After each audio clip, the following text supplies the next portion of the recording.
Ашуу жолу Тагырагы Сосновка айылынан баштап Суусамыр өрөөнүнө чейинки жол алгачкы ирет 2003 жылы асфальтталган. Андан бери жыл сайын жыртыктарды жамаганы гана болбосо, толук капиталдык ремонттон өткөн учурлар болгон эмес. Өзүңүздөр көрүп турасыздар, азыр ушу Ашуунун эң бийик жери туннелдин оозунан баштап Ашуунун этегине чейинки 8 чакырым жол толугу менен капиталдык ремонттон өтүп жатат.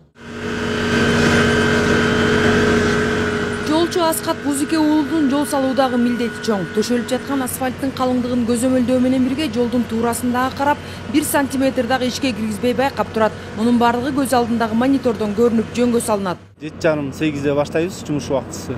Кечки саат 6-га чейин иштейбиз. Погода жакшы болгон күндөрү салабыз асфальтты. Погода начар болгондо салбай жумуш токтоп калат. Мындай бүгүнкү күндөй жакшы ясный күндөр болгондо ушинтип салабыз тынбай. Азыркы ушу жумушчуна ушу 35-40 бала иштейт ушу жерде. Bir ay murda baştalgan жол оңдоо иштери белгиленген мөөнөттөн кечиккен жок. Акыркы bir ayda Төө Ашуунун 3 чакырымдан көбүрөөк аралыгына асфальт төшөлүп бүтүп, ушул тапта экинчи катмары салынууда. Жол тейлөө ишканасынан кабарлашкандай, жол салуу иши атайын стандарттын негизинде жүрүп, бардык эрежелер сакталууда. Лабораториядан текшерип, асфальттын сапатын лабораториядан текшерип атат. Биринчи 2 слой болуп салынып атат.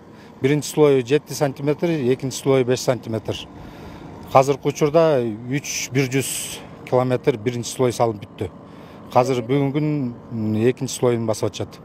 Эми азыр бул жолдо интенсивность аябай көп. Бирок бул жумушчулар башынан да аягынан да туруп регулировка кылып, бир бет кылып өткөрүп атышат да.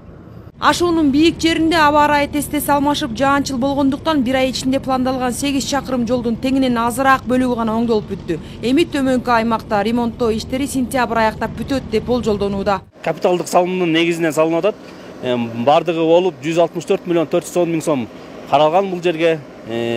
Федеративдик компания жалдалган. Бул номер 9-жол тейлөө мекемесинен акылуу тендер жарыяланып, Моздор строй жоопкерчилиги чектелген ком утуп алып, азыр бүгүнкү күндө жумуш алып барууда.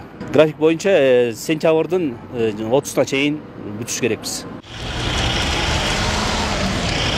Кыргызстандын түндүгү менен түштүгүн байланыштырган Бишкек-Ош жолунда автоунаалардын аягы үзүлбөйт. Анын 132-140 чакырымы акыркы 2-3 жылда аң чөнөктөрүнүн утурумдук оңдоо менен гана чектелгендиктен кыйма чийме өткөн унааларга туруштук бере албай калган. Жолдун оңдолуп жатканына баарынан дагы айдоочулар кубанууда. Жолдун акыбалы аябай начарлап кеткен да. Жүргөнгө таза эле болбой калган да, баягы. Жол начар болсо машиналерге да зыян алып келет, баягы өзүбүздү айдап келатып кыйналабыз. Кыргызстанда эл аралык жана республикалык маанидеги ири жолдор менен кошо ички жолдорду оңдоого да көңүл бурулууда. Өлкө экономикасынын күрөө тамыры деп эсептелинген жолдорду оңдоо иштерине жыл сайын мамлекет миллиондогон каражат бөлүп келет.